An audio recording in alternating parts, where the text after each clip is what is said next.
অনেক ঐতিহাসিকগণ বলেছেন আমাদের নবীজি সাল্লাল্লাহু আলাইহি ওয়াসাল্লাম তিনি ৮ তারিখে জন্মগ্রহণ করেছেন। আবার কোন কোন ঐতিহাসিকগণ বলেছেন যে তিনি রবিউল আউয়াল মাসের ৯ তারিখে জন্মগ্রহণ করেছেন। আর কেউ কেউ বলেছেন যে তিনি ১২ তারিখে জন্মগ্রহণ করেছেন, রবিউল আউয়াল মাসের ১২ তারিখে জন্মগ্রহণ করেছেন।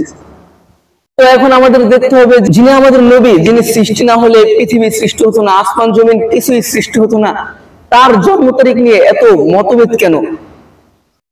আসলে এখানে মতভেদটা হচ্ছে এই কারণে যে তৎকালীন যুগে জন্ম তারিখ মনে রাখা বা জন্ম তারিখ লিখে রাখা এগুলো সাধারণত মানুষ করতো না, এগুলোকে মানুষ তেমন কিছু মনে করতো না, এজন্য তারা লিখে রাখতো না। কেননা তৎকালীন যুগে তাদের জন্ম নিবন্ধন করার কোনো প্রয়োজন ছিল না, তাদের সার্টিফিকেটের কোনো প্রয়োজন ছিল না যে সার্টিফিকেট করতে হবে, জন্ম তারিখটা অবশ্যই মনে রাখতে হবে, না হলে সার্টিফিকেটের ঝামেলা হবে।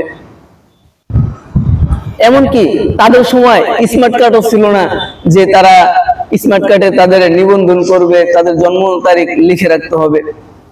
এজন্যই ঐতিহাসিক বড় বড় ব্যক্তিদের ক্ষেত্রে দেখা যায় যে তাদের জন্ম তারিখ খুঁজে পাওয়া যায় না, কিন্তু মৃত্যু তারিখটা সবাই জানে, সকলের কাছেই পরিচিত।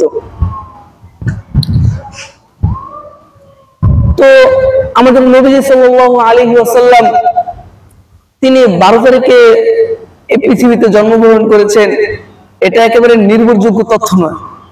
তার জন্মদিন নিয়ে অনেক মতভেদ আছে, অনেক মতানৈক্য রয়েছে। তবে আমাদের নবীজি সাল্লাল্লাহু আলাইহি ওয়াসাল্লাম তিনি ১২ তারিখে এই পৃথিবীর বুক থেকে বিদায় নিয়ে মহান আল্লাহর ডাকে সাড়া দিয়ে তিনি চলে গিয়েছেন, এই ব্যাপারে কেউ মতভেদ করেননি।